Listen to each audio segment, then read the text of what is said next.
All right, ready for the hearing? Yes, Your Honor. Okay, go ahead.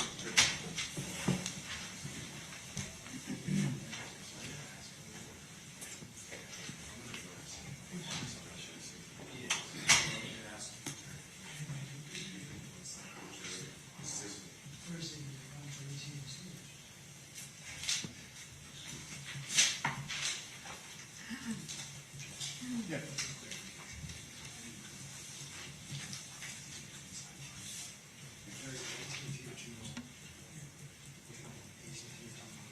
No. I'm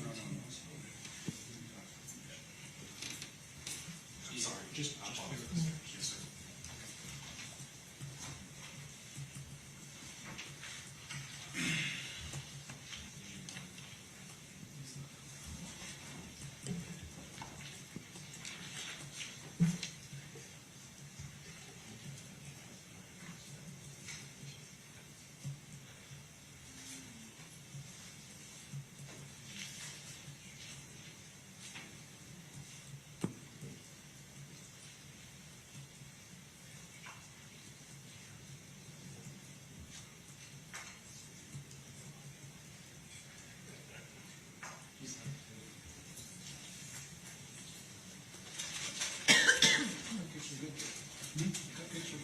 Oh, did you take them out of there? Not out. Oh. At least one of them. Yeah, we need to take somebody to take them out, or take them downstairs, whoever wants to come out there. Thank you. You guys want a cupcake? Huh? Jury. We'll get somebody to fish you up.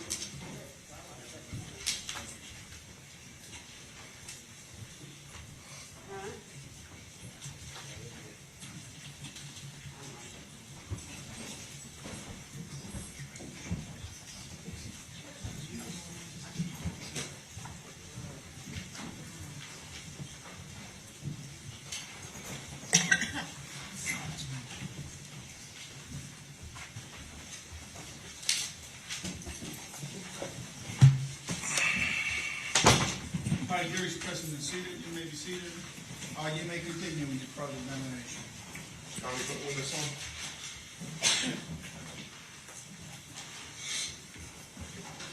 You may proceed.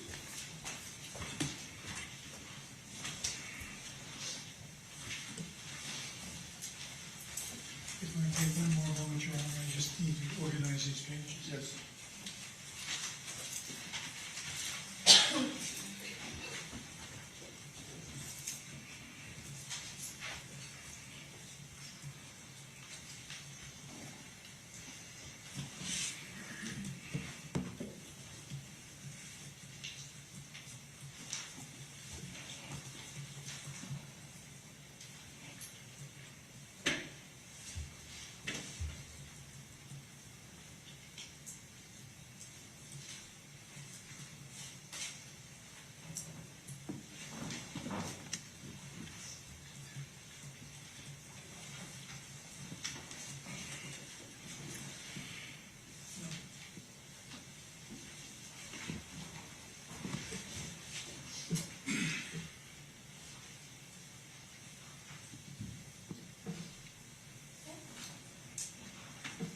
I want to kind of move on now to your affidavit and application for search warrants.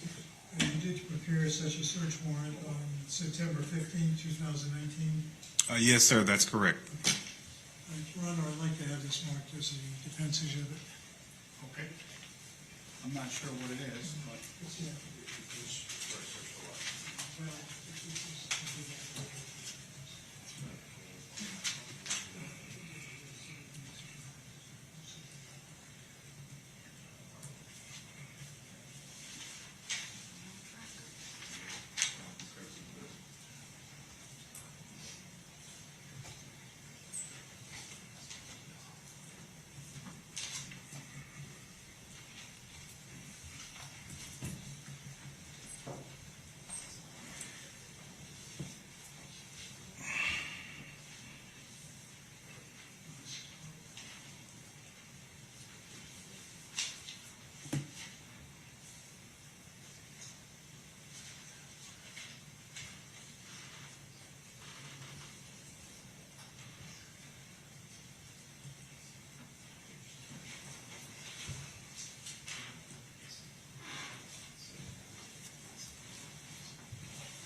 recall preparing an application for a search warrant on September 15, 2019?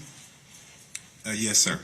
And could you include some detail about your findings to be included in the search warrant? I'm going to ask that maybe he show the detective, point out, or maybe ask a question specific to that. Yes, sir. Yes, sir. I'm not really sure what you're asking. Can you show him the search warrant and then be more specific? I'm going to show you the search warrant, and I'm going to this particular page of the search warrant where I have the check mark. Do you recall making that statement in your search warrant?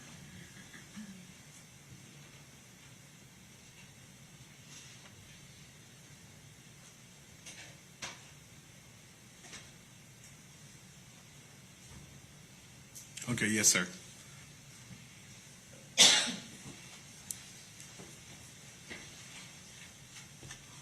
So I'm going to ask you, as your investigation continued, did you indicate that Rachel Bay was a known prostitute that operated in Dixie Highway and 36th Street area in the city of West Palm Beach? You recall that statement? Yes, sir. That's information that was relayed to me by Detective Drake. Yes, sir. Hold the microphone towards your lips. And do you recall in that, continuing that same paragraph? Judge, I'm going to object to counsel reading from a document, hearsay document that's not evidence. Can you just ask him the question without reading? I suppose it can. Yes, sir. Did you indicate that Rachel Bay was seen by a close friend at approximately 2 a.m. on the same day on March 7, 2016? I'm going to, again, object to hearsay, Judge, reading from the document. Well, This is information that evidence that was given You to can me answer it if by that's, Detective Drake. you can answer it if that's information that he had himself. Yeah. You can't ask him to confirm a document. You can ask Can him you to answer confirm the the question? information. Oh, yes, I can answer the question. Go ahead and answer. well, I'm asking him if he can confirm what he had written in a sworn affidavit. Yes, that's information that was provided to me by Detective Drake that he received from an individual who said he gave an approximation. The guy had no idea what time. He essentially guessed, and that's the information. That's the way it was explained to me by Detective Drake. He saw her approximately 2:00 a.m. He wasn't certain about that. He just guessed and provided a Any number. further explanation, Your Honor? It goes beyond what he stated in his affidavit. You invited the hearsay. Yes, sir. Go ahead.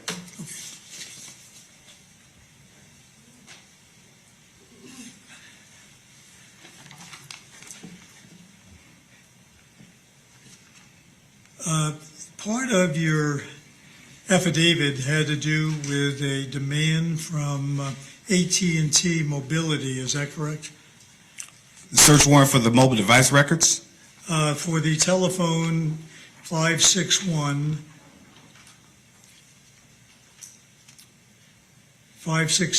568-9612. You mean 6912? Yes, sir. Yes, you did receive that back, right? Yes, yes, sir. And on that, did you receive a cover that went with those records? And I show you this cover. Counselor, you seen that? Can I approach the witness, Judge? I don't think I have seen it. Okay. It's just to call detail records.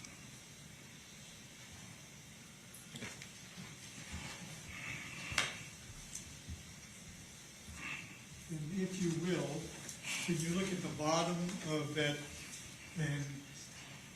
and indicate what the AT&T gave you and what they have held back as proprietary information? Yes, sir, I see that. Okay, can you read that, please? AT&T network constantly communicates with network-enabled devices when they are powered on.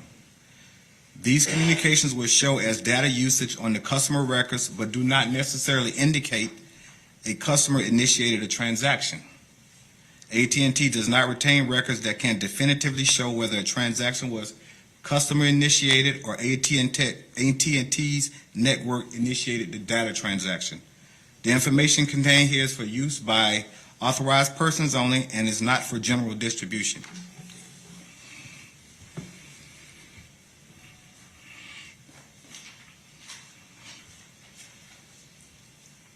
And are you familiar with that AT&T proprietary statement? Yes, sir, but that's exactly what I was explaining earlier. What you showed me is a copy of the data transmissions, and I was explaining to the jury earlier, AT&T provides us with 3 different reports, one for voice calls, one for SMS messages, and one for data. Those are data transmissions. So obviously, when we're looking at the records that we get from AT&T, it doesn't indicate whether the guy's forwarding a Facebook message or receiving a Facebook messages, whether he's sending an email or receiving an email. It's data-associated service. It's not like voice and SMS where it highlights outgoing or incoming. Now, if you were to look at what it says for voice and SMS, it will read something totally different. And as I stated to the jury several times, those are data transactions, and they're not incumbent upon the user manipulating the phone. That's what I was trying to articulate. You have 3 different reports. You're talking about 1 report out of 3. Oh, yeah, but you're including a lot of information there, but primarily the point I'm making here is that they have given you the statement that these customer records do not necessarily indicate a customer-initiated transaction. And that is what your testimony is about, right? No, but it does say that I've told the jury several times. It says that the mobile device is communicating with the network. Hence, there's communication between the phone and the cell site. All it's saying there is we can't say if he's sending a email or receiving an email, but it says there's clear communication with the cell site, which is what I testified to in the records. Sir, I just want to zero in on that one point. It only tracks the phone, is that correct? Not any communications that were being made, or who had the phone, or who was communicating, or what communications were made by the holder of that phone? That's just for data, sir. That doesn't, Okay, well, that's my reflect question. voice or SMS. Sir, you don't have to answer anymore. That's my question. I thank you. Thank you. Do you have any other questions? Just a few, Your Honor.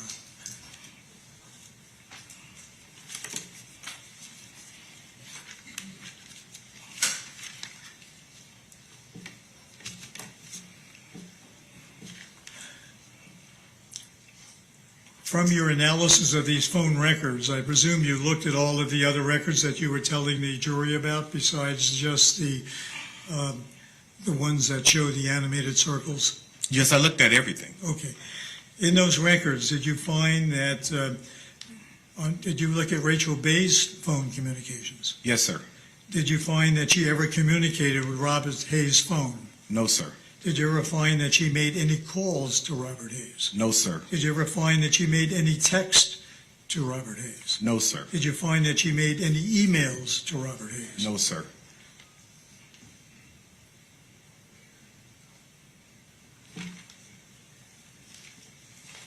Thank you. You're welcome, sir.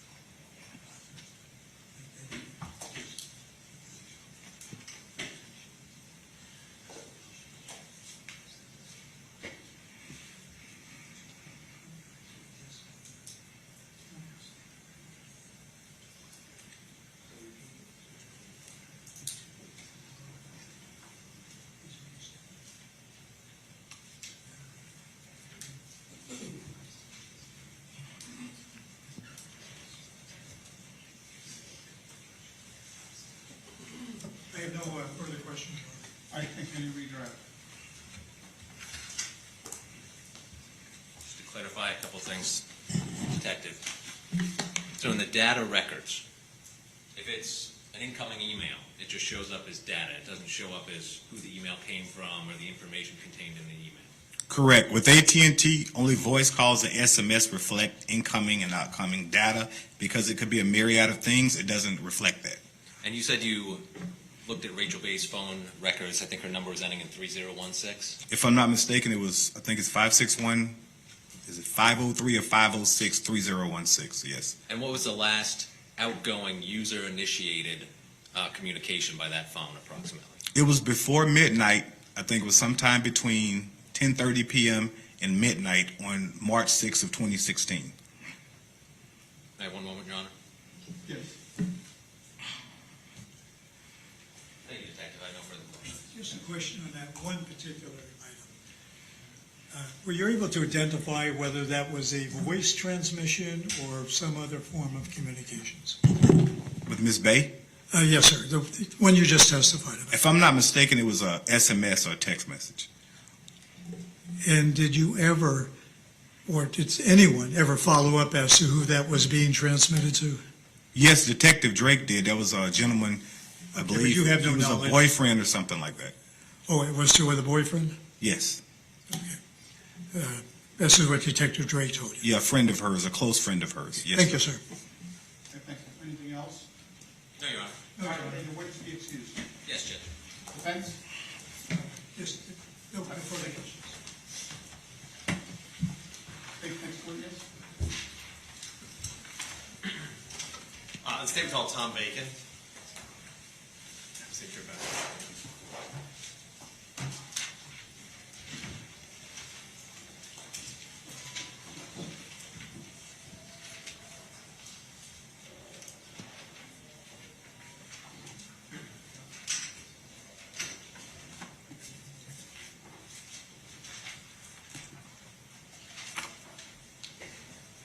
You'll come forward, please.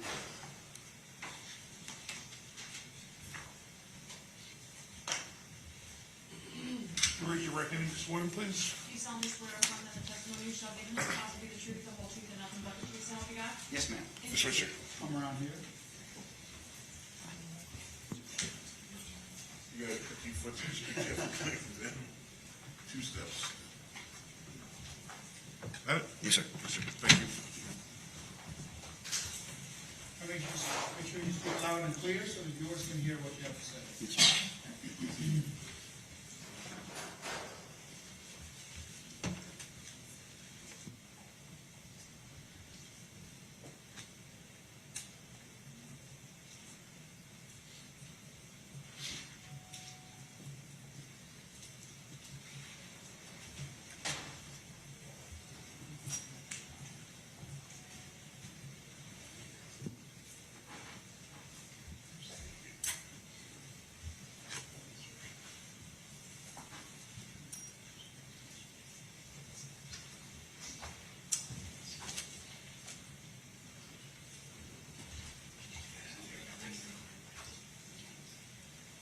Good afternoon, sir. Good afternoon. I need you to slide up closer to the microphone if you can, or talk just loud. If you need, I know you hurt your foot, so if you need to sit back. Could you introduce yourself to the jury? Spell your last name, sir. My name is Tom Bacon, B-A-C-O-N, Where do you work, sir? for the Florida Department of Law Enforcement. What do you do at the Florida Department of Law Enforcement? I work cold case homicides and cold case sexual batteries with genetic genealogy. Are you a special agent? Yes, sir. Tell us a little bit about your, history and law enforcement background to become the special agent before today. I was a police officer in Gainesville Police Department from 1997 to 2007. I then retired from Gainesville Police Department and began to work for the Florida Department of Law Enforcement in 2007 under the Palm Beach County Field Office of the Miami Region of Operations. And prior to being involved in the genetic genealogy section, did you have other roles as a special agent? You did other things? Officer involved shooting squad, general assignment, yes, sir. What is your role on the genetic genealogy team? What is your role as the investigator? What do you do? More or less the investigative side of it, the boots on the ground, if you will. I make contact with the people on the field, the family members in the field. Let me ask about 2019. Were you assigned to assist with the genetic genealogy team in one of their investigations to try and run down some unknown DNA in reference to a Palm Beach case murder and a murder up in Daytona Beach. Yes, sir. Was your role that role as the boots on the ground, trying to run down leads and talk to people? Yes, sir.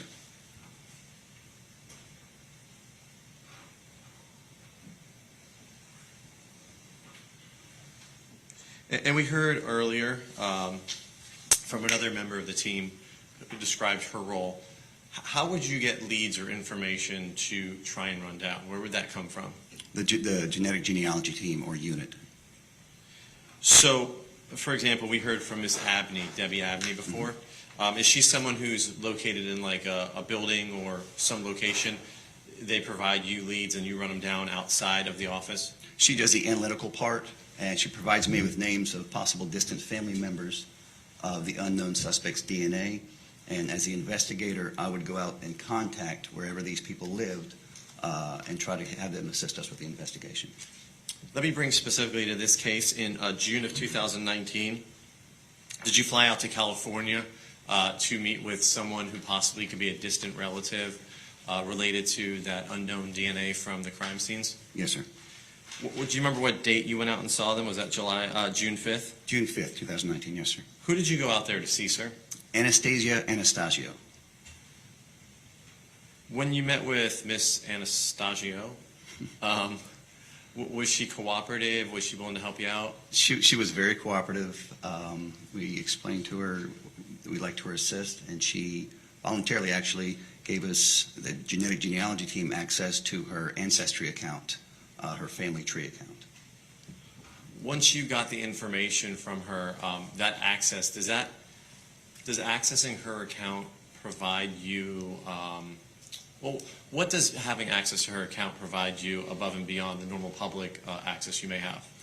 People, first of all, with ancestry, you have to let law enforcement in to view your family trees. They can put it on public view, which everybody can, but the family trees that they have are more intensive and exhaustive, so it gives you more, identifies additional family members. While you were at Miss Anastasia's house, did she provide you her mother's name? She did. What was her mother's name? Virginia Wiggins. Did you ultimately, through the course of your investigation, you or another law enforcement officer provide a kit to Miss Wiggins? An ancestry kit, yes, sir. What was the purpose of providing that kit, and what did it help you do a little bit of? It would provide us additional family members that we can actually go out and try to contact to see how far they were away from the unidentified DNA. So you had Miss Anastasio's centimorgans already, how close she was related to the DNA. By working the way up and getting her mother's closeness, you can tell by working your way up if you're getting closer to the source? Yes, sir, by the centimorgan number, yes, sir. Once you continue your investigation, they started building the family tree profile. Did there come a time in August of 2019, on August 15th, where you had an additional individual that you went to go visit who might have been a relative of that unknown DNA? Yes, sir. Was that a woman by the name of Terrace Wilson Collins? Yes, sir. Where did you visit her at, sir? At her place of employment called the Lord's Place, Where was that at? West Palm Beach. When you went to visit Miss Wilson Collins, was she willing to participate and give you access or provide you access to her account? She was willing to actually provide us access to her account and open up a new account, GEDmatch, which is additional genealogy database. Open up that account, give law enforcement access, and have her ancestry family tree information downloaded into GEDmatch. That's what she agreed to help us out.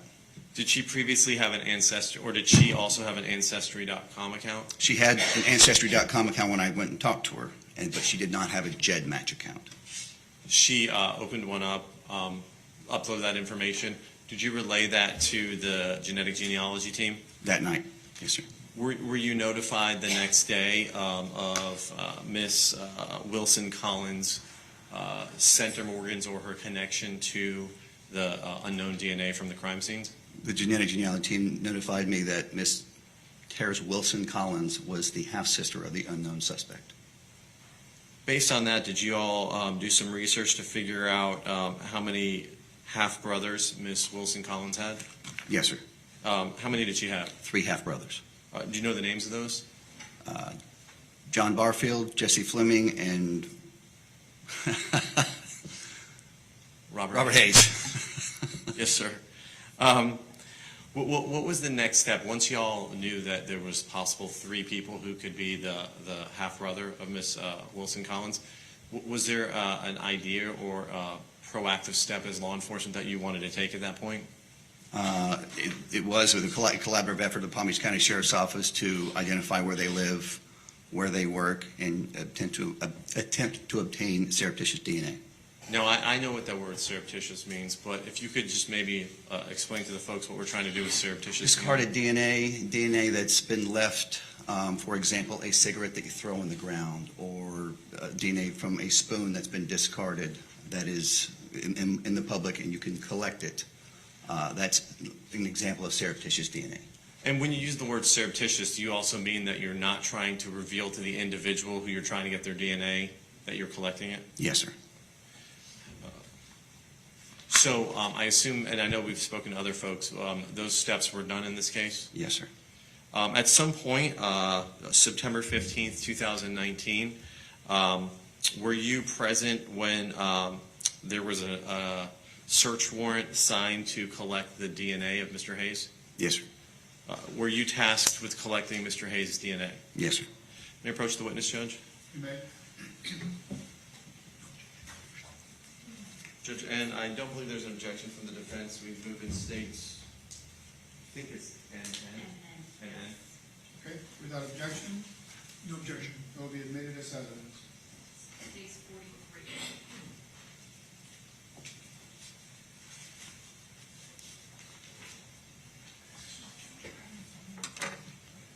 And Judge, at this time also, the state would move, and I believe there's no objection, BB, No which is a objection. photograph of, that I'll explain with it. Okay, without objection, will be admitted as evidence. States 44.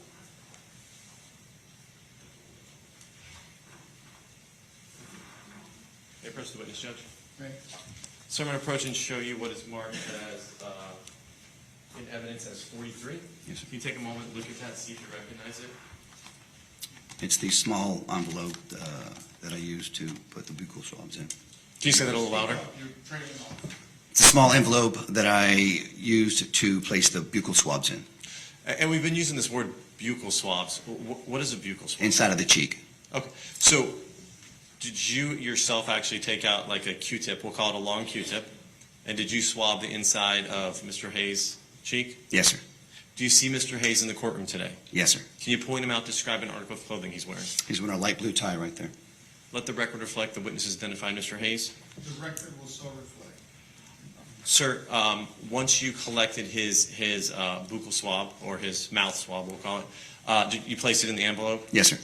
Did you then transport that or put that in at the main FDLE office where they could use it to analyze against other DNA? In Orlando, yes, sir. Yes, sir. Okay.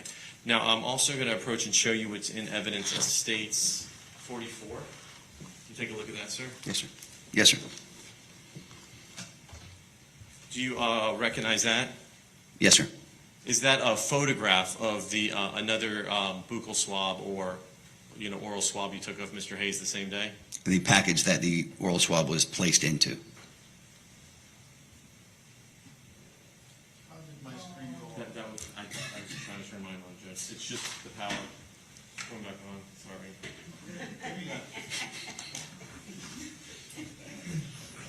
Thank you. Sorry, Judge. Not that I'm not listening.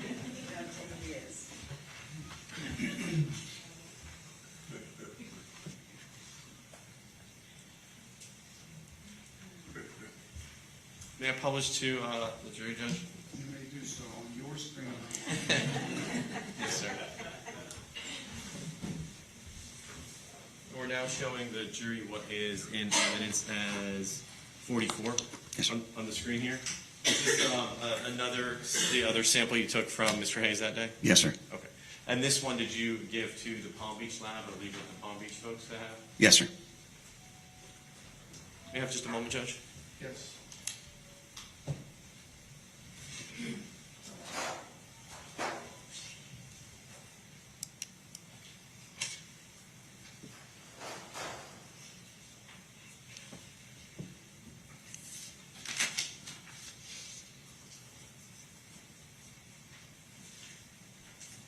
Thank you, sir. Thank you.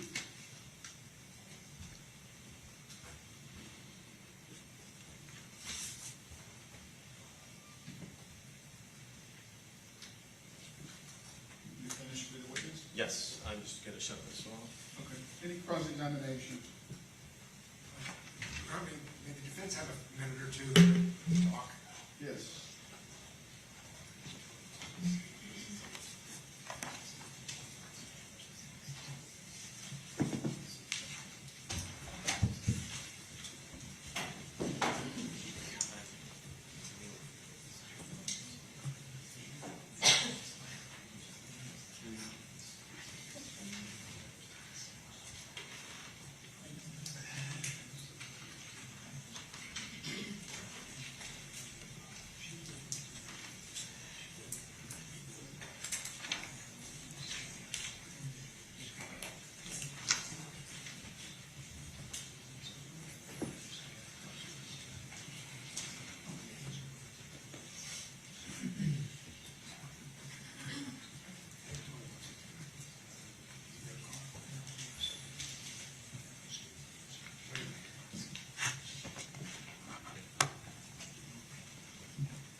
I have no cross-examination. All right, thank you. May the witness be excused, state? Yes, sir. Thank you, Judge. Yes, sir. Thank you. Thank you, sir. All right, next witness, please. Celynda Sowards. Got it.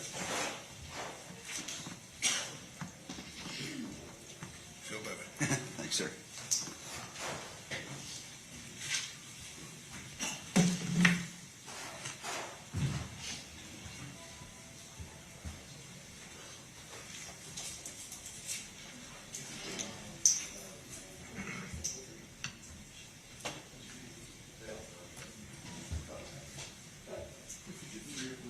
Do you solemnly swear or affirm that the testimony you shall give in this cause will be the truth, the whole truth, and nothing but the truth, so help you God? Yes. Watch your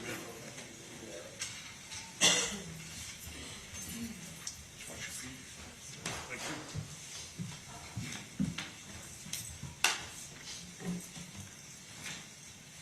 Please proceed. Thank you, Your Honor. Please speak loud and clear into the microphone so we can hear you.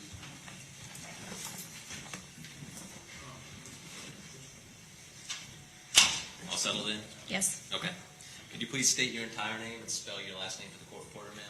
My name is Celynda Sowards. My first name is spelled Celynda. My last name is Sowards. Ms. Sowards, where do you work? I'm employed at the Palm Beach County Sheriff's Office in the crime laboratory within the forensic biology unit How long have you been there? for over 15 years. And on a day-to-day basis, what does your job require you to do? On a day-to-day basis, I am responsible for participating in training of new analysts. I also conduct DNA casework analysis, write reports to my findings, testify in court. In addition, I also oversee the casework production and flow of the laboratory. Have you been in the same position doing forensic analysis your entire career over the last 15 years? Yes. Could you tell the jury a little bit about your educational background? I have a Bachelor's of Science degree from the Metropolitan State College of Denver in chemistry with an emphasis in criminalistics. And I also have a master's degree from the University of Florida in forensic serology and DNA. And can you describe to the jury what other training you have in DNA analysis beyond your education? Beyond my education, I underwent an extensive training program at the Palm Beach County Sheriff's Office. In addition, I undergo a mandatory 8 hours of external training each and every year. And you had training in statistics and statistical analysis of DNA. Yes. And what is that training? Part of that training was through the Palm Beach County Sheriff's Office. In addition, I've also undergone additional training through some developers of software that we utilize. We've already heard from another analyst from your office, but do you also undergo proficiency testing? Yes. Have you ever testified as an expert in the field of DNA identification and analysis? Yes. How many times approximately? Over 150. Majority of those, I'm guessing, probably down in Palm Beach County. Just about all of them, yes. All of them. We've also already covered what DNA is with other witnesses, so I'm going to move on to talking about how you analyze the DNA. Can you take the jury through the process by which you analyze DNA, analyze an object when it comes into your laboratory? Would you like me to start out with the laboratory processing? Let's start out with once the item is in front of you. Once the item is in front of me, the first thing that I have to do is I have to screen the item or look at it and examine it. So that's the first stage of the process. Once that is complete, I will begin the DNA process. And the DNA process includes 4 steps. The first step is extraction, and that's removing the DNA from the cell. So if you think of the cell like an egg, the exterior is the egg shell, and the interior is the egg yolk. The DNA would be housed inside the cell nucleus, which would be like the egg yolk. So the process of extraction would be breaking that open, removing the DNA, and discarding the rest of the cell debris. The second step is quantification, and that's where I'm determining how much DNA is actually present in that particular sample. And that's important for the third step, which is amplification. During amplification, I am taking a specific set of areas of the DNA and making millions of copies of those areas. And those areas are chosen because they are highly variable from person to person. So they're not going to be things that are pretty common, like eye color. There might be only 4 or 5 different possibilities for eye color. So we're selecting areas that have more variability to them for identification purposes. And the fourth step is actually visualizing that DNA profile. Now, in this case, you prepared a report, I believe was dated September 16th of 2019. May I refer to my report, please? You may. Yes, that was one of the reports I issued. Now, the initial analysis in this case, the analysis of items within the sexual assault kit and other swabs collected from the victim's body, that was done by a different analyst within your department, right? Yes. So, when you received, in regards to the report on September 16th of 2019, the swabs from the oral standard from Robert Tyrone Hayes, were you comparing that to work that had already been done or profiles that had already been developed by your colleague? Yes. When you received the oral standards from Robert Tyrone Hayes, did you take that through the DNA analysis process you just described for the jury? Yes, I did. Were you able to get a complete male profile from that oral swab? Yes. And were you able to take that complete profile and compare it to 2 specific items, submission 2A genital swabs and submission 6C swabs from the top of the left hand? Yes. Let's start with the genital swabs. How many contributors were there to that profile that were found in the genital swabs by... Can you be a little more specific? Yes, Your Honor. Who's general swab? I can break it down. This Palm Beach County case you worked, that's in regards to Rachel Bay, correct? Yes, it was. So these are the genital swabs that were collected by Ms. Bay. They were collected from Ms. her. Bay. Yes. From Ms. Bay. And DNA was found on those items. Your Honor, the defense would object on the same cumulative grounds and the same obligatory grounds we mentioned before. Yeah, thank you. Objection will be overruled. Court has previously entered a ruling on this matter. Thank you. Your Honor, may I have a running sort of objection so I can keep interrupting the court on this? I accept that. Thank you. Same rule. Thank you. Who with your agency first analyzed those swabs collected from Ms. Bay? While I don't have the actual report in front of me, I believe that it was Stacy Brenner who originally did the work in this case. And was she the person that located a mixed DNA profile? She determined the number of contributors. And how many contributors did she determine determine from the genitals? She determined from the sperm fraction from the genital swabs that there were 2 contributors. And so you got that information that she's already found when you're doing this comparison? Correct. And you said you got a complete profile from Mr. Hayes' buccal swabs? Yes, that's correct. And were you able to make that comparison between his complete profile and the mixed profile that was found by Ms. Byrne? Yes. And were you able to do a statistical analysis based upon your findings? Yes. Can you describe how you go about doing this statistical analysis? Sure. Prior to actually conducting statistical analysis, a comparison has to be made. So in order to, if someone's DNA profile cannot be excluded to an evidentiary DNA profile, then statistics will be run with that and generated. And were you able to make a comparison between Mr. Hayes and the profile, the mixed profile on these swabs? Yes. And what was the result of your comparison? Your Honor, if I may read directly from my report as the statement is long. If it'll aid you in answering the question, yes. The DNA profile obtained is approximately 2,290 trillion times more likely if it originated from Rachel Bay and Robert Tyrone Hayes than if the DNA profile originated from Rachel Bay and an unknown individual in the population. This statistical result provides very strong support for the proposition that Rachel Bay and Robert Tyrone Hayes are contributors to the DNA mixture.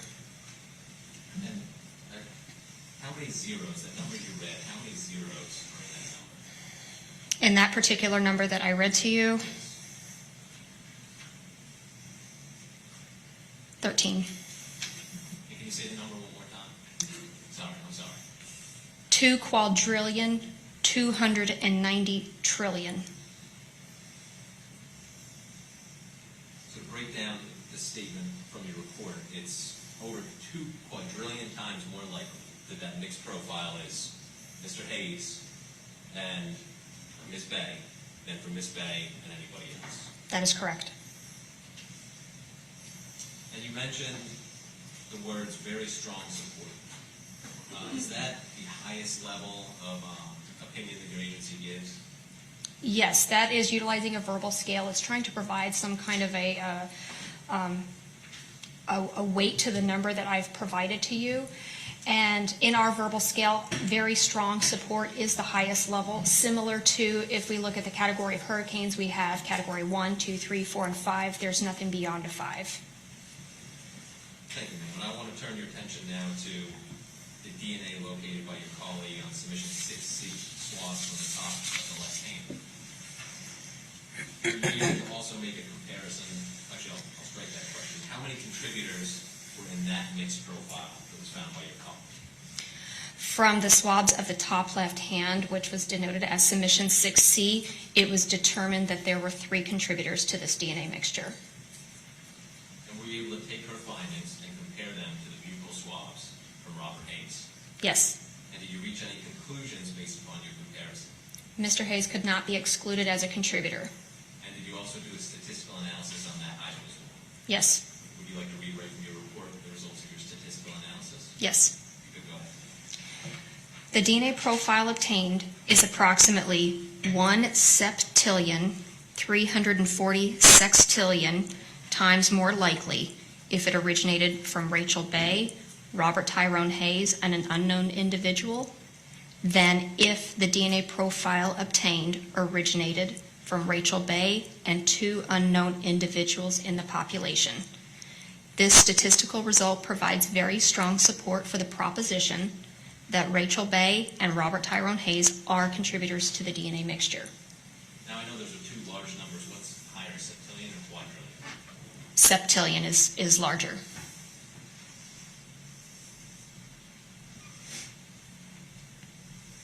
And again, the same finding on the verbal scale, very strong support. Correct. So to break it down again, it's your results essentially saying that it's septillion number, the septillion times more likely that it's Mr. Hayes, Rachel Bay, and some other person than Rachel Bay and 2 unknown people. Correct.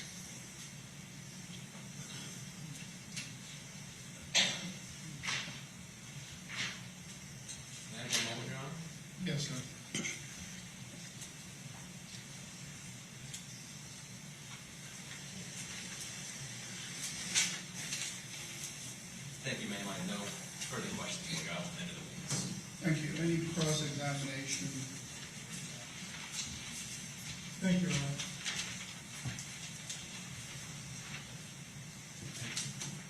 Good afternoon. Good afternoon. Going back to your last testimony here as to the three contributors, you're referring to Rachel Hayes' left arm or hand? Yes, it was the swab from the top left hand. And we're talking about left hand, the top of the hand? I wasn't there during the collection. That would be my assumption, but again, I didn't see it being collected, so I can't say for sure. Was there any other DNA that was submitted other than samples, in other words, swabs, other than the top of the left hand to you for further evaluation? There were other samples that were available for testing. However, those had already been tested by Ms. Brenner. And I don't believe that there were any additional profiles to compare to, and that's why I would not have compared to them. Now, in coming up that there were three contributors, I'm sorry, you said there were at least two other male contributors, is that correct on that? I didn't specify male, but there are a total of 3 contributors. And of those contributors, one was Rachel Bay, Yes, and the other were 2 other unknown contributors. that's correct. Was there a percentage that you came up with as to identifying that Mr. Hayes, his portion, was there some percentage like 0.04 or some nature like that? In other words, that he was a minor contributor? Utilizing the software that we do use in the laboratory, it does 2 different things. The first is statistical analysis, which I have reported on. The second thing that it does is it what's called deconvolutes the mixture. And what it does is it tries to parse out the different DNA profiles from each of the contributors. Similar to if I had a bowl of coins, then it would separate out all the quarters, all of the nickels, and all of the dimes. So the software attempts to do that with each of the contributors based on the data that is input into the system. And yes, when it does that, it does provide a percent contribution for each of the contributors that are present in the mixture. Do you recall what percentage that Mr. Hayes' DNA contributed? I can look at my notes and see if I actually have that part in here. And I actually don't have that part of the paperwork with my case file because that part was done by another analyst. But there was a breakdown, correct? From your experience of the way that the tests were done? Yes, there was a breakdown, and it would be included in another analyst case file. I just don't have that part of it here with me today.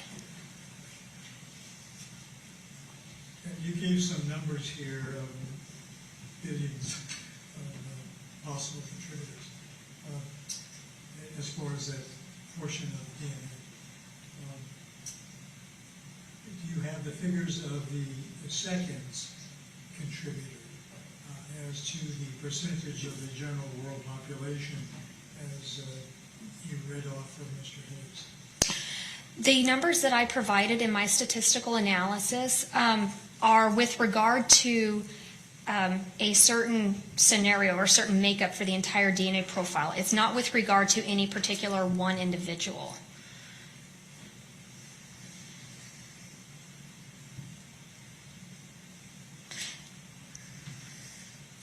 I know there are large numbers for people. What do they really mean when you say 700 billion and 300 million or whatever it is? What does that all really mean as far as in layman's language, if you can? Sure. So, for example, if I'm referring to the genital swabs where there was a mixture of 2 individuals, there are 2 explanations for that, or at least the 2 that I have performed the statistical analysis on. One explanation is the data that I input into the software is Rachel Bay and Mr. Hayes. The second explanation for that data is it's Rachel Bay and somebody else. And what the value or the statistic that I have provided gives weight to the differences of those. Which one of those situations is more likely to be the case? So in that example, it was 2 quadrillion times more likely if that DNA profile or that DNA mixture was made up of Rachel Bay and Mr. Hayes than if it was made up of Rachel Bay and someone else. So you only arrived at a percentage of the combination between Rachel Bay and Mr. Hayes, but you didn't come up with any calculation for the unknown second contributor? The statistic that's provided is for the overall DNA mixture. It's not per contributor. So it's for the overall DNA mixture that's obtained.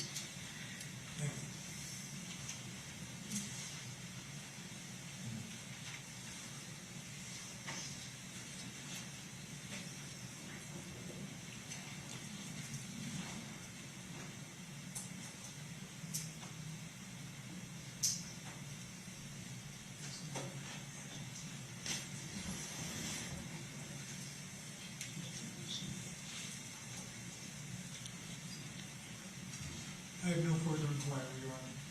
Any regret? No, Your Honor. All right, thank you. What is the accused date?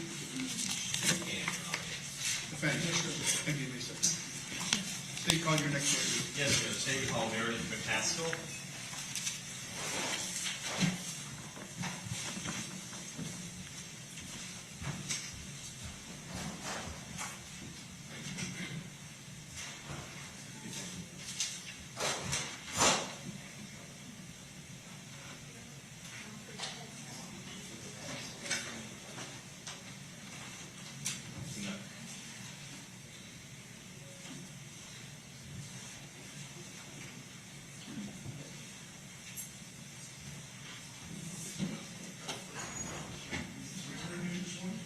Please solemnly swear or affirm that the testimony you shall give in this cause will be the truth, the whole truth, and nothing but the truth, so help you God? I do. Thank you. Is she also from FDLE? Yes. What's going on with FDLE all the time? Just wash your feet. You good? Yeah, I'm good, thank you. Or is this a tactic for sympathy?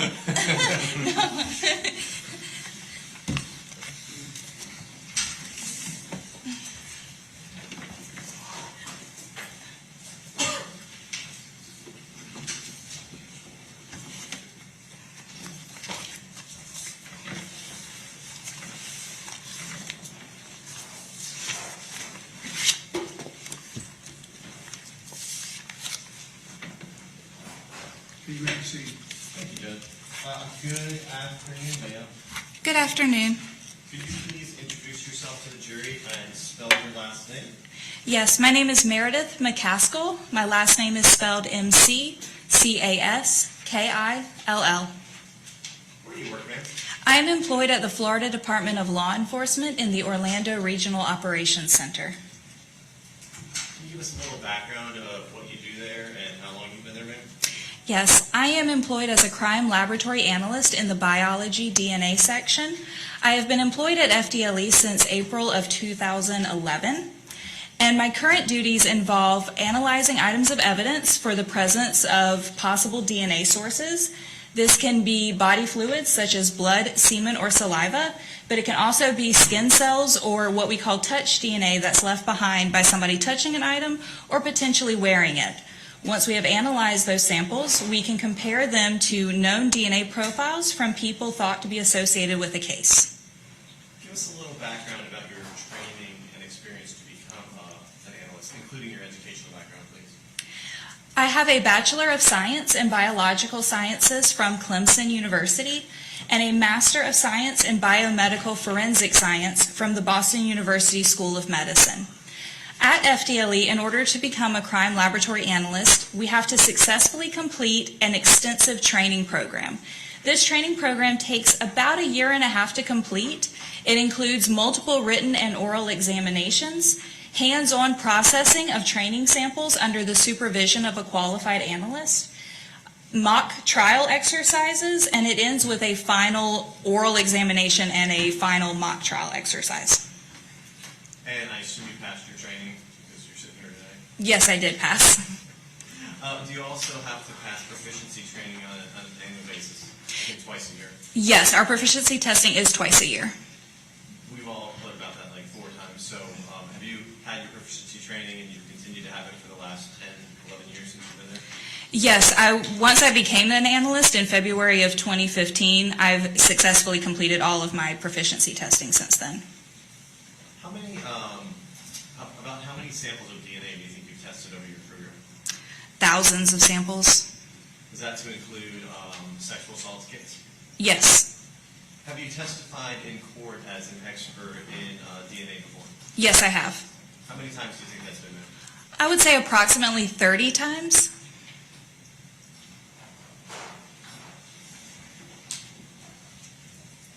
If I can bring your attention to FDLE case number 2006-05-00762. Let me know, is there a report that you have with correlate with that case number, ma'am? Yes, there is. Do you mind finding that? Let me know whenever you're ready. Yes, I found it. Were you provided some items in May of 2020, or maybe before May, but you issued a report in May? Yes. To analyze and compare? Yes, I issued a report in May. I was provided with the items, I believe, in January of 2020. What were you provided to compare, and what were you asked to compare it to? I was provided with samples that were represented as being from Julie Green in the form of a sexual assault kit. And what were you asked to compare that to? I was asked to run those samples and potentially compare them to standards associated with the case. Were you asked to compare those to Robert Hayes? Yes, I was. Did you receive a standard to utilize for that? For Robert Hayes, a standard was submitted to FDLE, but I was not the one who ran it. Is it common for you as an expert in this and in working for FDLE to rely on other people's extraction of DNA to use in your comparison? Yes, it is. Let's start with for Julie Green. Were you given, I guess, an anal swab? Yes, I believe there were 2 sets of anal swabs. Were you able to get any DNA foreign to Miss Green from those? On one set of the anal swabs, exhibit Q8E, I did not obtain any DNA that was foreign to Julie Green. On the other set of anal swabs, which is Q8D, I did obtain some foreign DNA that was foreign to Julie Green. However, that foreign DNA was so limited in nature that it is not interpretable and cannot be used for any comparisons.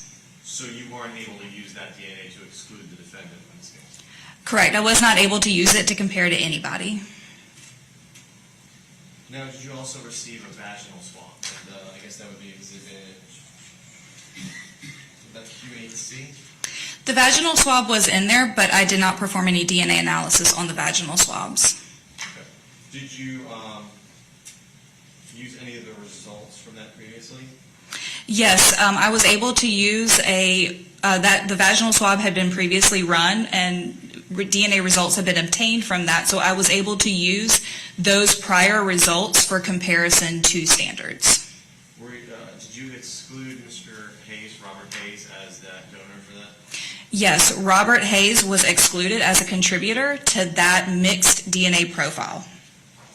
Let's move on to the left-hand swab. Did you analyze the left-hand swab, which would have been, I guess, maybe Q10A? Yes, I did. What was the results of that analysis? So the DNA results from Q10A demonstrated the presence of a mixture. I can assume that Julie Green is going to be a donor to that mixture since it's a sample from her body. And I was able to obtain some foreign DNA in that mixture. However, it was so limited that it cannot be used for interpretation or comparison. And once again, same question, were you able to use that to exclude the defendant as a contributor to that sample of DNA? No, I cannot use it for that. And what about a back swab and a left thigh swab, which would have been Yes. Were you able to analyze that? Did you receive any results? Yes, again, those did demonstrate the presence of mixtures. Again, Julie Green is expected to be a donor to those mixtures. And there was some foreign DNA present in those mixtures. However, it was still so limited in nature that it could not be used for interpretation or comparison. Were you able to use that to exclude Mr. Hayes? No, I cannot use it for any comparisons.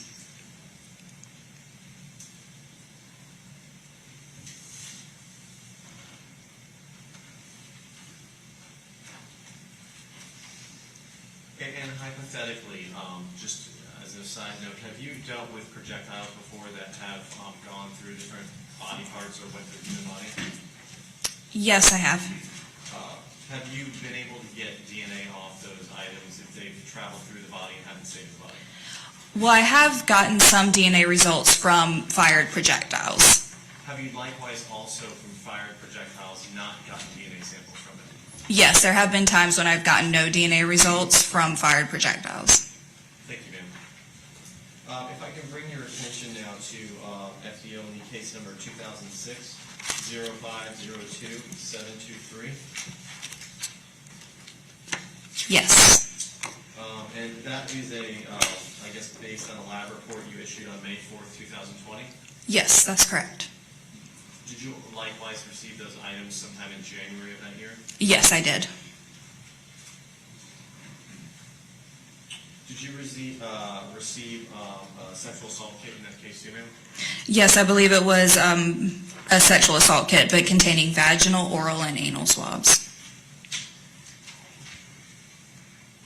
Did you do any look at the oral swabs at all to try and see if there was any foreign DNA in those? No, I did not rerun those oral swabs. Can you tell the jury why not?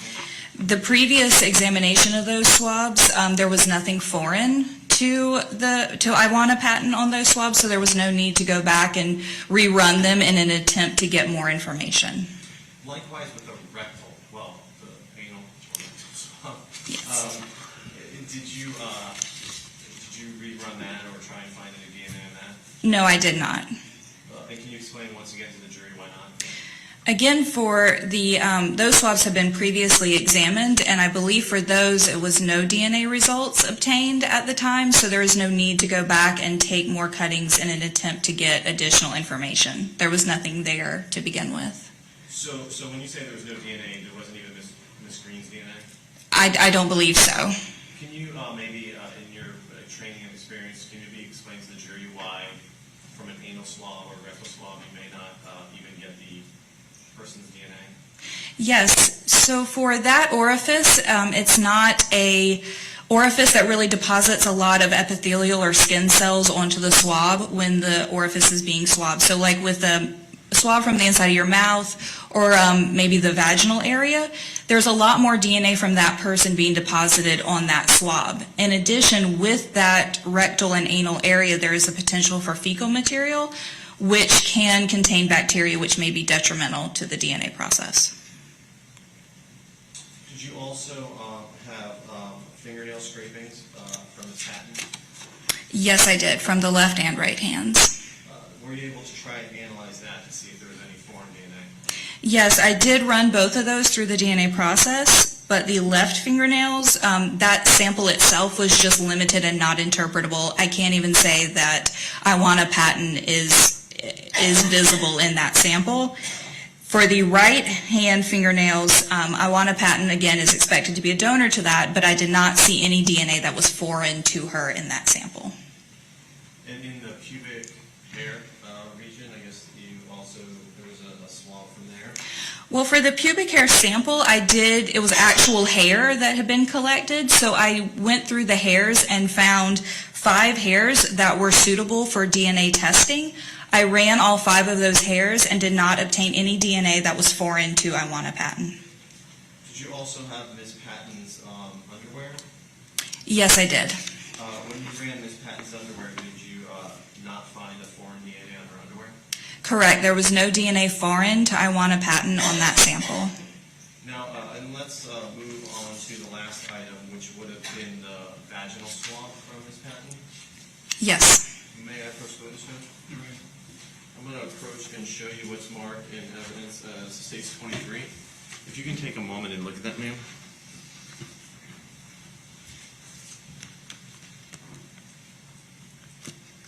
Yes. Do you recognize that? Yes, I do. Now, what is that that you have in hand? So this is represented as being the vaginal, oral, and anal swabs, which were taken at autopsy from Iwana Patton. During the course of your, do you want to hold on to it? Or? No, you can have it. During the course of your examination, did you try and rerun the sample on the vaginal swab to see if you could get a new DNA sample from the one that was previously collected in 2006? Yes, I did. What was the result of you trying to rerun the vaginal swab? When I attempted to rerun those samples, there was not even enough DNA present to continue all the way through the DNA process. So it reached the part where we measure how much DNA is present. There wasn't enough there to meet our threshold to continue, so the analysis stopped at that point. Now, do you, as an analyst, will you rely on previous DNA samples that are taken from something to use in a new comparison? Yes, we can do that.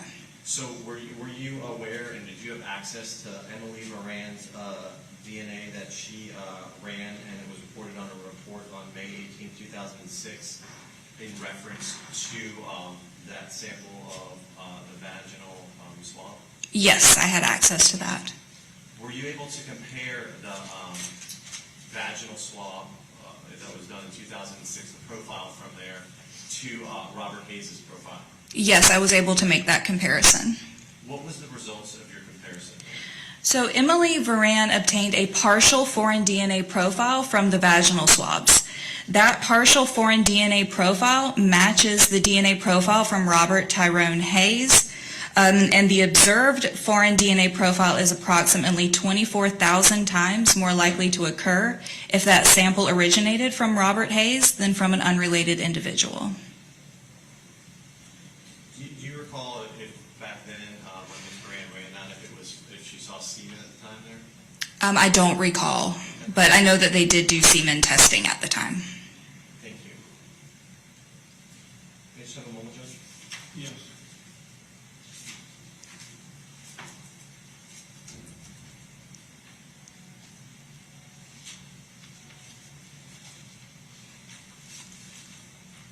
Do you remember how many alleles there might have been, or loci, from the original Robert, from the original sample Ms. Moran took? I can look in my file and tell you.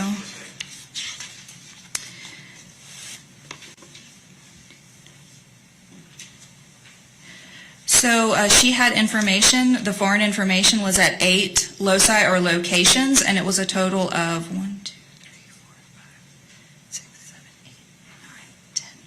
8, 9, 10 alleles or DNA types.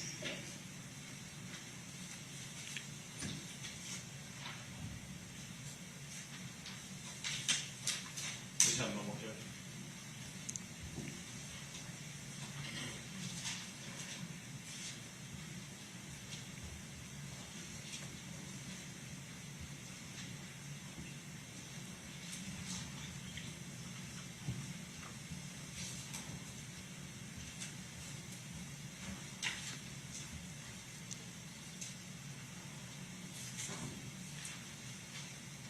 And all of those alleles, those 10 alleles that Ms. Moran ran, those all matched up to the defendant at the same location in his DNA, is that correct? Yes, that's correct. Thank you, ma'am. I don't have any questions. Appreciate it. Thank you. Any cross-examination? You can do, Your Honor. Thank you.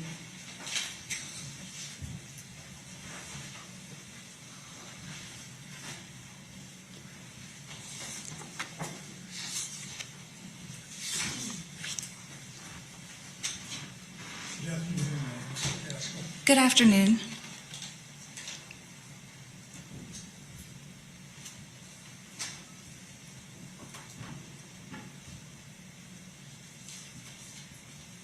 The process that you took place of your testing was done in 2020? Yes, sir.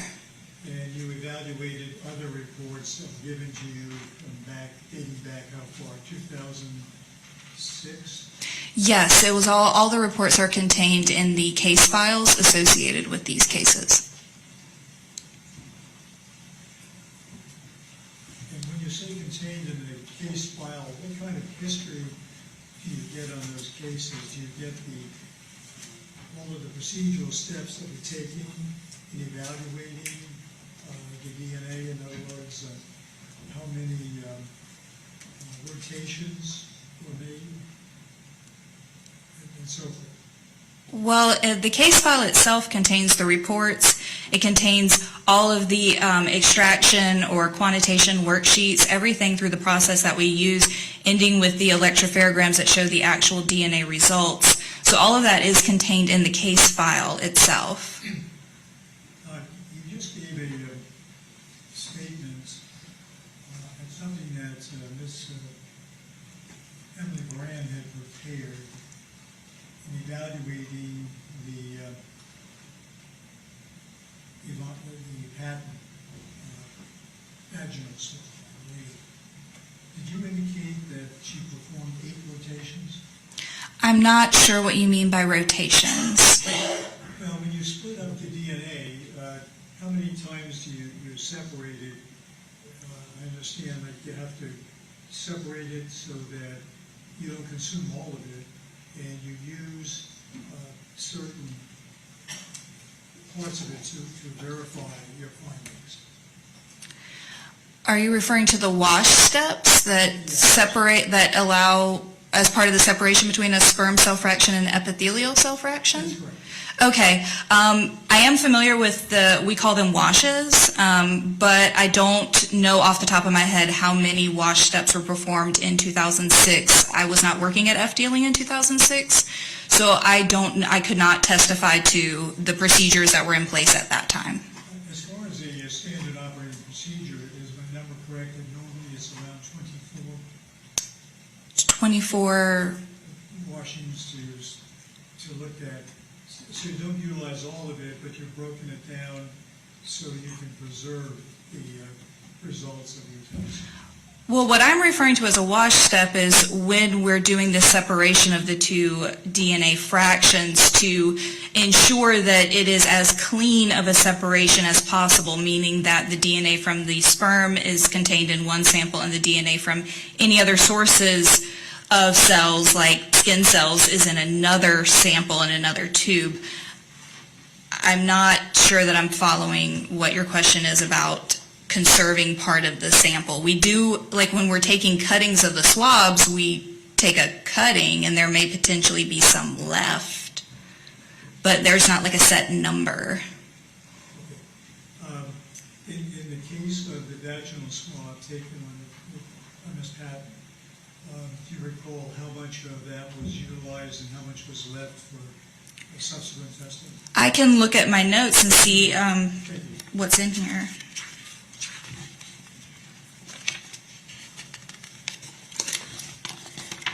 No, I just noted that there were 2 swabs in the sample, and that both swabs had been previously cut, so I consumed the remainder. I did not measure how much was left. So there was nothing further that could be tested then by another outside source? No, I consumed the remainder of the swabs. Did there come a time in the record that you found that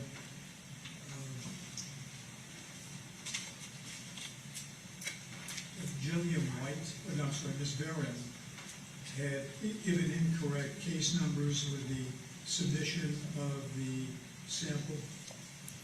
Are you referring to the Iwana Patton case or the Julie Green case? The Iwana Patton case.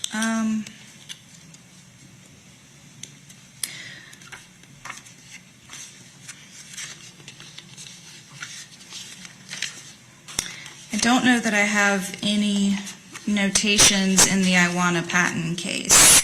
I do take notes of labels and what the case numbers say, and I don't.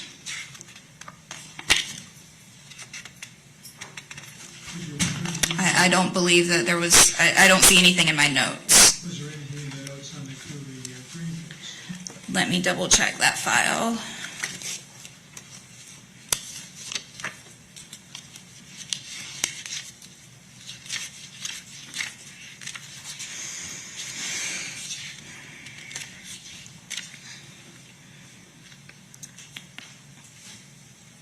Okay, on the Julie Green case, I do have a photo in here and a note that there was a handwritten notation on there of a different FDLE case number. Would that be significant in your testimony? No, it would not. All the information about the outside packaging with the names, the agency case number, and all of those other notations were correct, so there was no concern about proceeding with the testing on my end.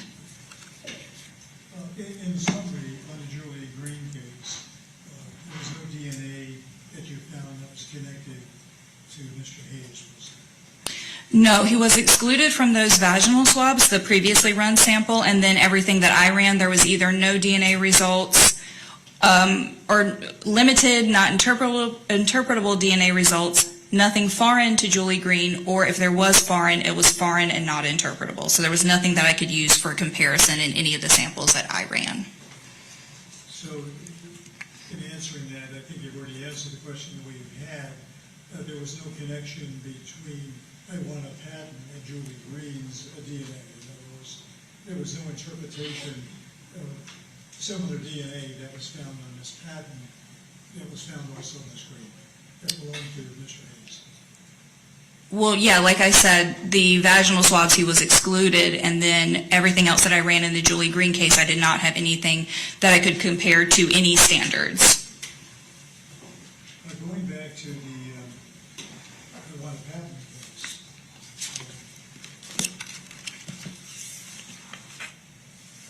is that the case that you made a connection on the vaginal swab? Well, for the Iwana Patton case, the vaginal swab, that was the partial foreign profile that was previously obtained by Emily Varan, and that's the profile that was matched to Robert Hayes. You didn't do any independent work on that? I performed the statistical calculation. And the one that you had previously given on the large number of people that came back referring to, in other words, as a contributor, if you will, what was your findings? For the vaginal swabs, the partial foreign profile matches the DNA profile from Robert Hayes, and the observed foreign DNA profile is approximately 24,000 times more likely to occur if that sample originated from Robert Hayes than from an unrelated individual. And where did you obtain the Robert Hayes testing material to match with the vaginal results from Ms. Patton? The Robert Hayes standard was run by Julian White in an associated case. So it was cross-referenced to this one, so I could use it for comparison.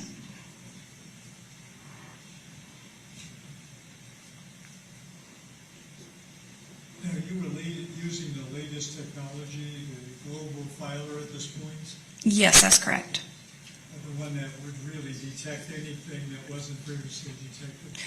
Well, the main thing about Global Filer, it's our amplification kit, and it tests for 21 different locations on the DNA molecule. So it's a kit that just tests for more areas. And kind of finishing up now, going back to Ms. Patton, you've had no findings in the oral swab that was taken? Well, I didn't run the oral swab. That was Ms. Varan. And that would also be true of the touch DNA on her hand or arm? The fingernails? Yeah, I'm sorry, the fingernail. Right. So I did run samples from those. For one of the fingernails, the left hand, it was the sample was limited and not interpretable. And for the right hand, it was nothing foreign to Iwana Patton.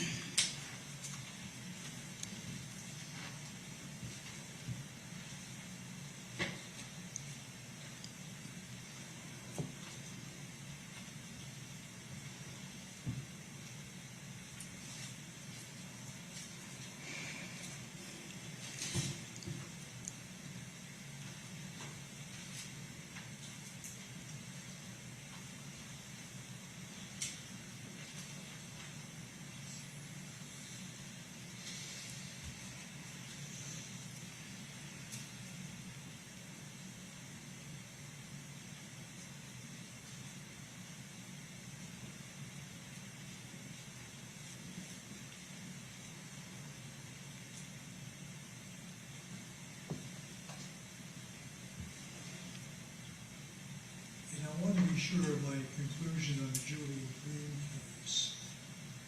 The sample taken from her body, was it consistent that there was another person involved that was not interpreted to Mr. Hayes? Am I correct on that? Are you speaking of the vaginal swabs? Yes, that's correct. That's the other one. Yes, the vaginal swabs which were previously run, he was excluded as being a contributor to that mixture. But there was a mixture of someone else. Correct, I believe it was a mixture of two people. Thank you. All right, thank you. Anything else?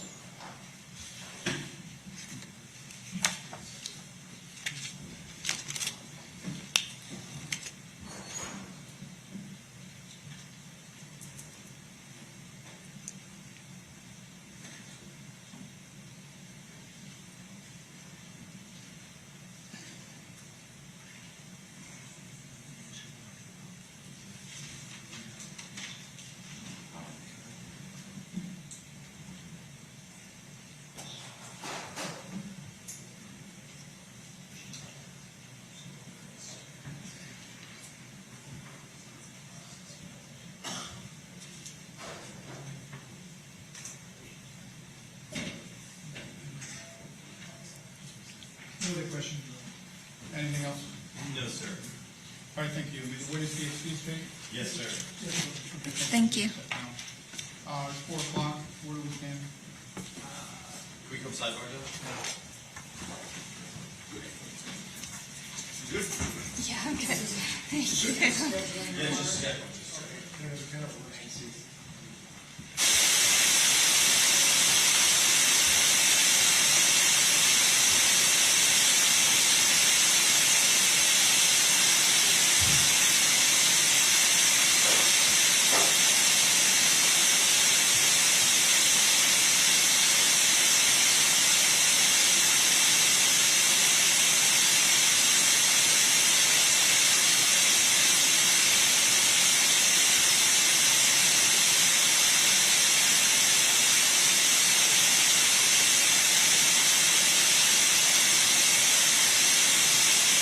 All right, folks, we're gonna keep pushing, see if we can get done today. Oh, your next witness? I see you called Julian White.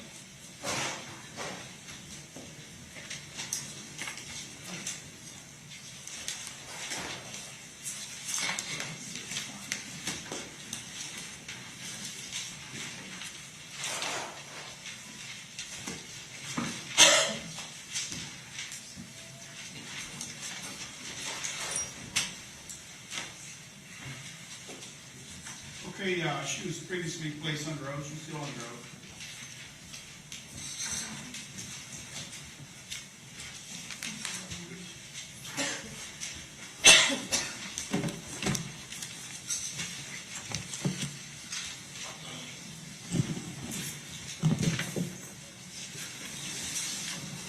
You have a seat. Thank you, Your Honor. All set? I am, thank you. Good afternoon again, ma'am. Hello again. Earlier today, I think the last thing you testified about was requesting buccal swabs from Mr. Hayes. Yes, that's correct. And did you receive buccal swabs represented as being from Mr. Hayes in September of 2019? Yes, I did. And did you take those through your DNA analysis process as you previously described to the jury? Yes.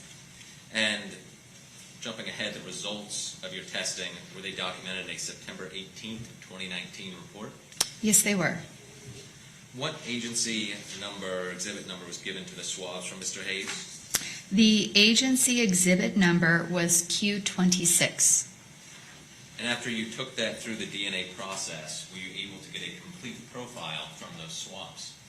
Yes, I obtained a complete DNA profile at all those 21 areas. And were you able to make a comparison between that profile and the profile you had previously found on the cigarette butt and the Steel Reserve beer can? Yes, so The comparison between Exhibit Q24 and Q25, which was the cigarette butt and steel reserve beer can that was represented as being from Robert Tyrone Hayes, which they were used as a secondary standard, was the same DNA profile was obtained, and it matched the profile from the buccal swabs that I received from Robert Tyrone Hayes, which was the Exhibit Q26.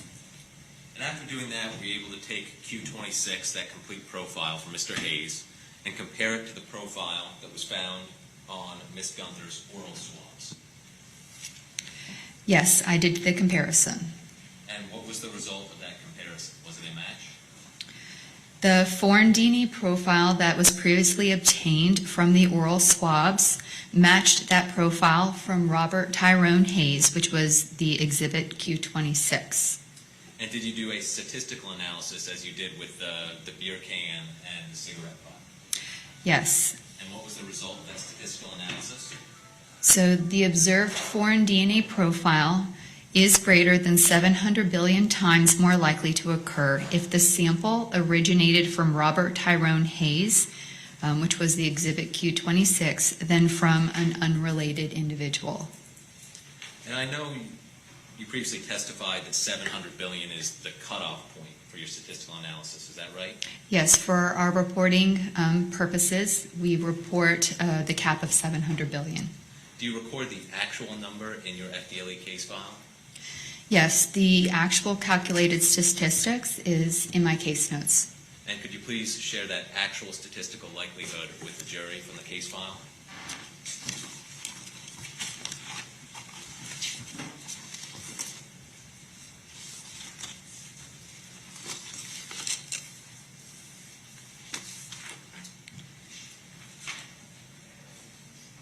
So the observed foreign DNA profile is greater than approximately 300 septillion times more likely to occur if the sample originated from Robert Tyrone Hayes, which was the buccal swab Exhibit Q26, than from an unrelated individual. It's at 300 septillion. 300 septillion something. Yes, it's approximately 300 septillion. May I have one moment, Your Honor? Yes, sir. I have no further questions from Ms. White. I will attend to the witness. Thank you. Any cross-examination? I have no further question. All right, thank you. May the witness be excused, state? For the day, yes, Your Honor. Okay, you may sit down. Thank you. On your next witness, please. State will recall Detective David Denard. Thank you. Yes, ma'am.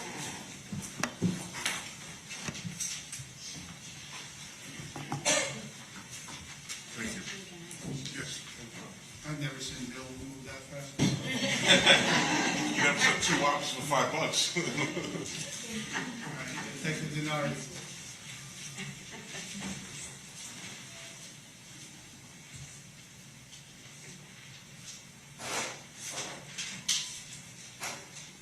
And he has been previously sworn. Yes.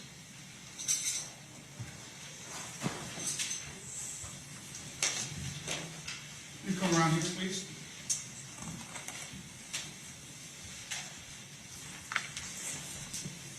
Reminding you, still under oath. Yes, Your Honor.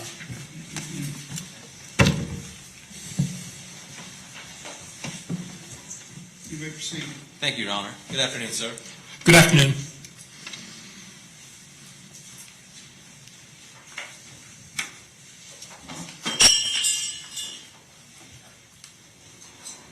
We're going to jump ahead from the point we stopped at, which I think was right after the decision to use genetic genealogy. As the lead detective in Daytona Beach, were you aware of the results of the genetic genealogy research that was done? Yes, sir. And did you become aware of the DNA results that were obtained both from trash that Mr. Hayes discarded and from the actual swabs that were done on Mr. Hayes? Yes, sir. Did you look into Mr. Hayes' background when he became a suspect in this case? Yes, I did. Were you able to get Mr. Hayes' records from Bethune-Cookman University? Yes, I was. And from those records, were you able to learn when Mr. Hayes attended Bethune-Cookman? Yes. When was that? From 2000 until 2006. And did he graduate in 2006? Yes, he did. And what was his degree in when he graduated? Mr. Hayes graduated with a bachelor's degree in criminal justice. And did the records contain an address for Mr. Hayes while he was in school during his last years? Yes, it did.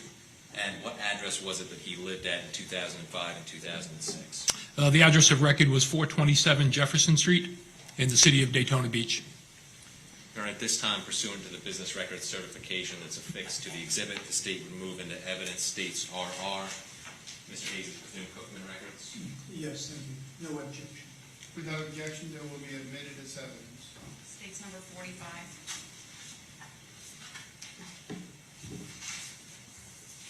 And Detective Denardi, with Mr. Hayes, knowing Mr. Hayes was a match to the DNA from Ms. Gunther and Ms. Patton, did you actually look at, on a map, kind of all the different locations associated with this case?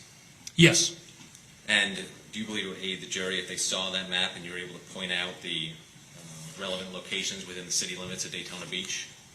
Yes, sir. I'm showing you what is marked for identification. It states KK.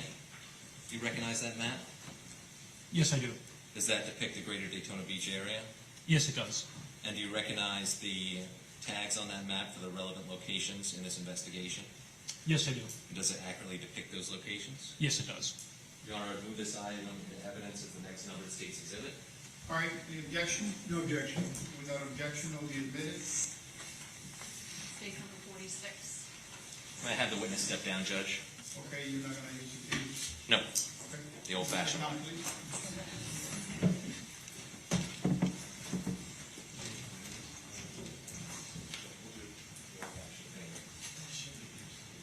All right, Counsel, feel free to move about.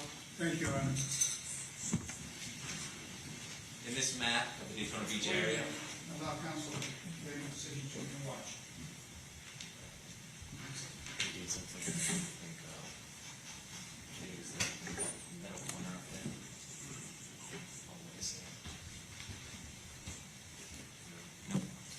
That's right. Hi, Detective Sergeant Denari. Can you point out I-95 on this map for the jury? Right here is I-95, running north and south. And can you point out the location where Miss Green's body was located on this map? Sure. Look at that. I'm good. I can hold it, you can look it up. Ms. Green's body was located off of his 95, this is LPG Boulevard. And Ms. Green's body was located right there, right off of LPG Boulevard, in what is now Bayberry Lakes subdivision. What about where Miss Patton's body was located? Sure. Ms. Patton's body, this is Mason Avenue and Williamson Boulevard, and Ms. Patton's body was located pretty much right at the corner of Williamson and Mason, which what is now the Daytona Beach Police Department. Moving over to the greater Daytona Beach area, can you point out generally where the Bethune-Cookman University is? Sure. Bethune-Cookman University is, it's right here, its address is, I believe the main address is 600 or 640 Mary McLeod Bethune Boulevard. And Mary McLeod Bethune Boulevard just runs east to west, kind of parallel with International Speedway Boulevard. And while it's not on this map, Buck's Gun Rack in very extremely close proximity to Bethune-Cookman University. Yes, like I said, Bethune-Cookman is in the 600 block of Mary McLeod Bethune Boulevard. Buck's Gun Rack is pretty much one street to the south on International Speedway Boulevard, also in the 600 block of International Speedway Boulevard. I believe it's 607 International Speedway Boulevard. And also the location for where Julie Green was last seen, where is that? Julie, right up there, a little bit to the northwest of Bethune-Cookman. And then what's this marker here, the yellow marker? The yellow marker, that would be where Mr. Hayes was residing, towards the end of his stay in Daytona Beach, 427 Jefferson Street. And finally, the last marker over there on the far right, what is that marker down by the water? This is where the first victim, Laquetta Gunther, where her body was found at 703, 705 North Beach Street. Thank you, Detective. You can return to the stand.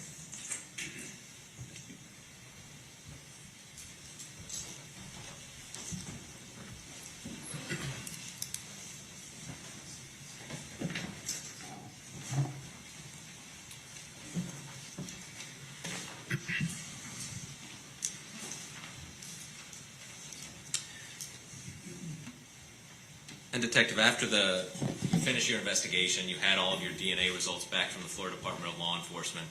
Did you formally charge Mr. Hayes with first-degree murder related to this case? Yes, sir. And was that related to all three victims, Ms. Gunther, Ms. Green, and Ms. Patton? Yes, sir.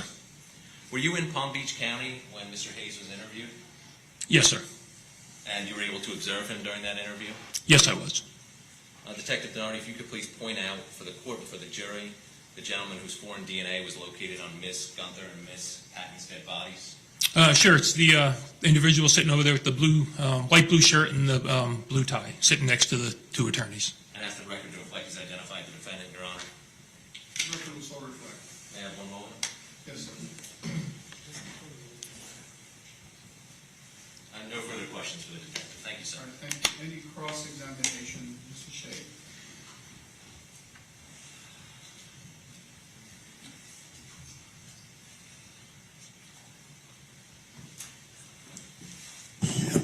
Briefly, you're familiar, obviously, with the geography of your county, including DeLand?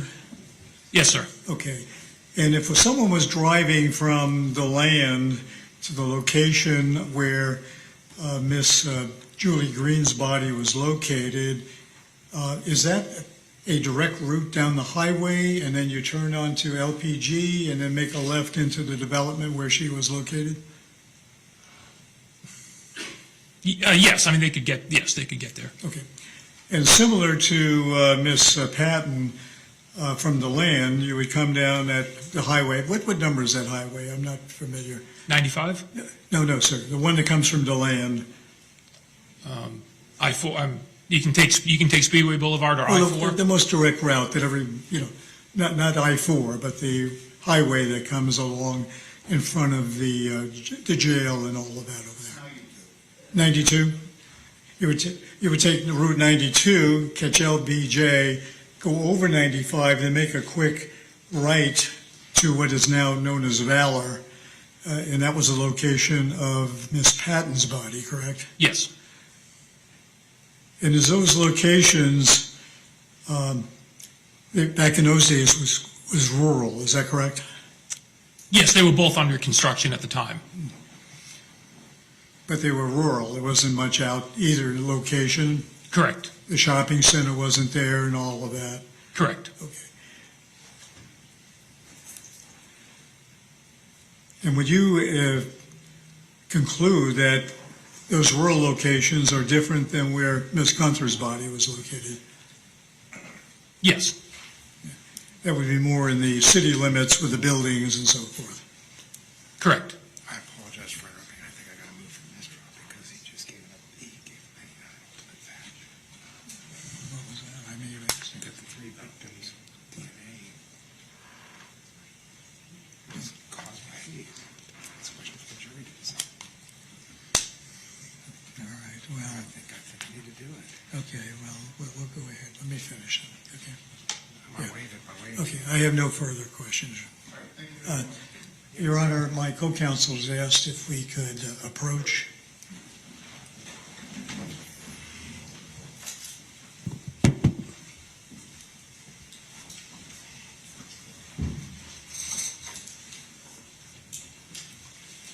I have no further questions of this witness. All right, thank you.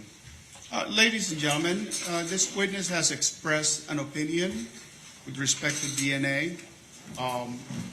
This witness may not have the qualifications to express that opinion, and it is ultimately up to you to determine what the facts of the case may be. So, to the extent that his answer may have invaded the province of what your job is, the objection will be sustained. Thank you. All right, anything else? No, Your Honor, not from the state. All right, thank you. You can step down. Thank you, Your Honor. All right, ladies and gentlemen, we're going to wrap it up for today. I want to give you a heads up of what's coming down the pipe here. Tomorrow will be a half day that will begin in the middle of the day. I need you to report to the courthouse tomorrow at noon. At noon. So I still don't want you to go to work. So do not go to work. So you report tomorrow at noon, and then we will take up the case at that time. We have some administrative matters we have to address. before we pick up. As far as where the case stands, the state tells me that they're almost wrapping up with their side of the case, and then I have to discuss the jury instruction with both sides. It's possibly tomorrow afternoon. There's a possibility that tomorrow afternoon we might be done with the evidentiary portion of this case, which then puts us against the 500. So if we are finished tomorrow with the evidentiary portion of the case, Friday would be a free day. I would not have you come Friday because of the possibility of sequestration over the weekend, which I know I can't get a hotel room for you because of the races. So that would put us into Monday next week, which is President's Day, I'm told. We work President's Day. So if the schedule goes as planned, then I would reserve Monday for closing arguments, and then Tuesday, to give you a full day for deliberations, will be the day that you would go to deliberate. But you want to just give you a heads up, so you have at least a schedule all the way through Tuesday.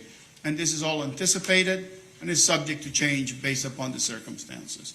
Obviously, the temperature warmed up here this afternoon. So tomorrow and for the rest of the trial, you come prepared for temperatures between 20 below zero and 150 degrees, because I just don't know what it's going to be like. You just got to be prepared for it, okay?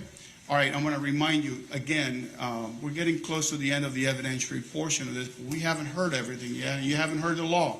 So don't go drawing any conclusions yet. Don't go talking to anybody about the case. Don't go doing any research about the case. And then we learn, again, all the case from within the courtroom, not from some independent source, okay? We'll see you tomorrow at noon. Same place.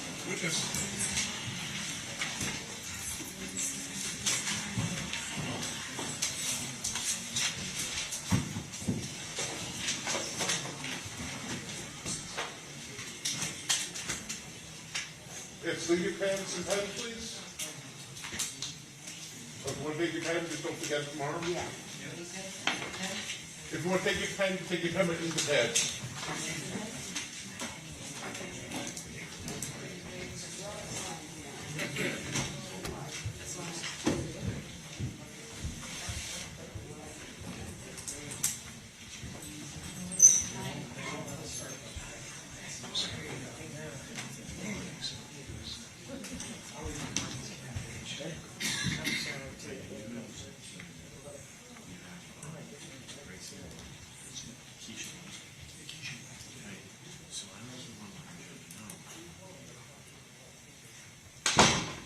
All right, counsel, the jury's out. Just give you all a heads up. I know you have a meeting tomorrow, so I'll contact the sheriff's office to see if we can get them here as quickly as possible.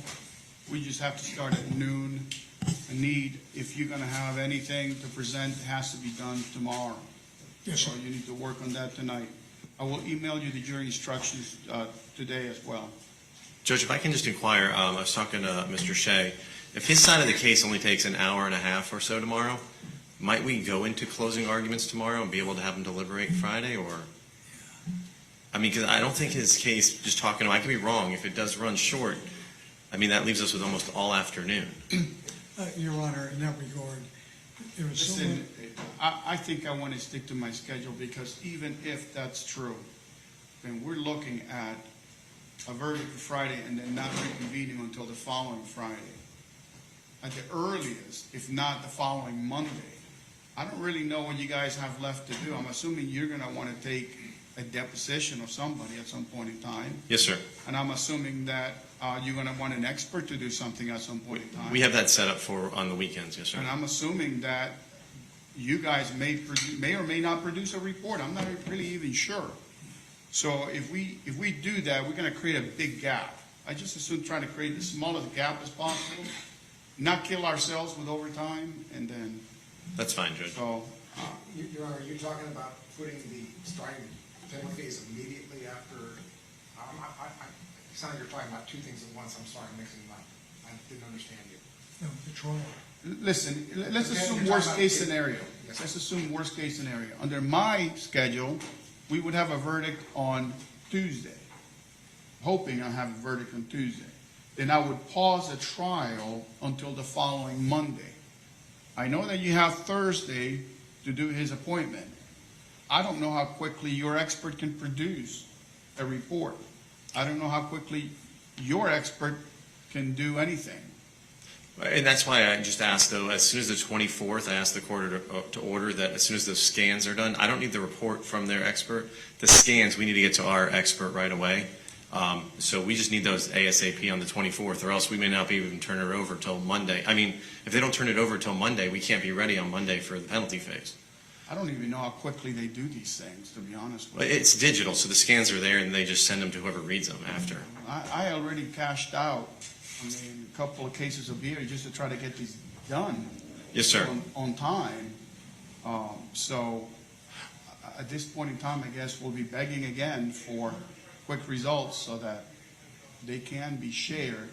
I think you all have to be the ones who waive whatever needs to be waived to make sure that the state gets what they're supposed to get to their expert. Yes, sir, we'll certainly do that. Now, are your expert going to want to interview, or are you guys going No, we have a different expert who, over the weekend, will interview the defendant. I believe he set aside next Saturday, not this Saturday, the following Saturday, where he can actually go to the jail and actually interview him. Okay. All right. Yes, Your Honor, I think I'll just play it by ear. I'm really doing all I can to get everything done, and the court's helped me get this brain scan done on the 24th. I don't know how much time it'll take to get Dr. Wu's interpretation, how I can physically deliver the scans to the state attorney. Well, if they're digital, you can transfer them electronically. Let's skip the snail mail. Well, let's not play that game. No, I don't want to. I didn't know. Yeah, we get it digitally over to whoever needs it, and then, so we can. For 1,300 hours. And just so you know, our expert has said he'll turn around very quickly to read those scans, Judge, so we just need overnight for those, basically, and he'll be ready. But the one thing we do need to, just so the court knows, is their Dr. Wu will need to depose him, so that may need to be done on like a Sunday. They need to make sure to coordinate or know that we might have to do it on a Sunday if we're going to start on Monday or something. We're going to have to work the weekends just to get this done. Yes, sir. All right, so that's we're not doing closing argument for the guilt phase until Monday, right? At the earliest, yes. Thank you. I'm hoping we have everything in place by then, though. Yes, sir. I mean, I have to tell them something, too. Yes, sir. As it is, we would be going all the way from Tuesday all the way to the following Monday. Now, what do you have in terms of presentation post? Yes, sir. For any additional aggravators? We don't have any additional presentation, Judge. We will just have victim impact. There's a few of those. We'll get the statements to the defense. There's nothing, I've looked at them, nothing inflammatory. And then obviously just rebuttal testimony to any mental mitigation they may present.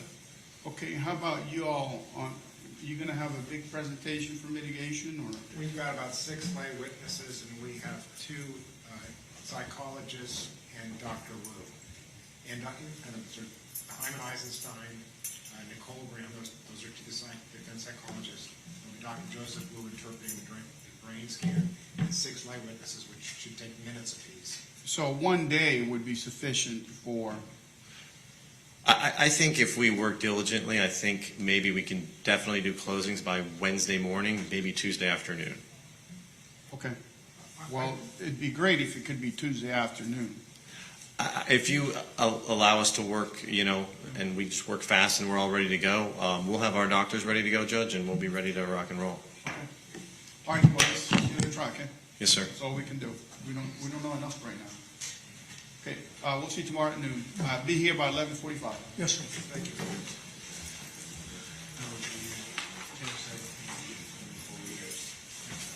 Sorry. We're used to it, so to speak. Email was us reach the point where we can transmit the images. There's got to be a way. They have like drop boxes they can drop it in. Our doctor works at a place where it's like 20 different people and scans them. So we'll figure out. But the thing I need from you is Dr. Wu makes a PowerPoint. We need that ahead of time. We can't wait. So he likes to come in and surprise everybody and have it his surprise games. He does that, not you. I didn't answer this question. We got to ask the judge one thing. So Rick has nothing to. Judge, could we talk to you on something completely separate? What's that, Mr. Van? It's not.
Yeah, we are. You're gonna get very angry, you're still here. Oh, I'm good now.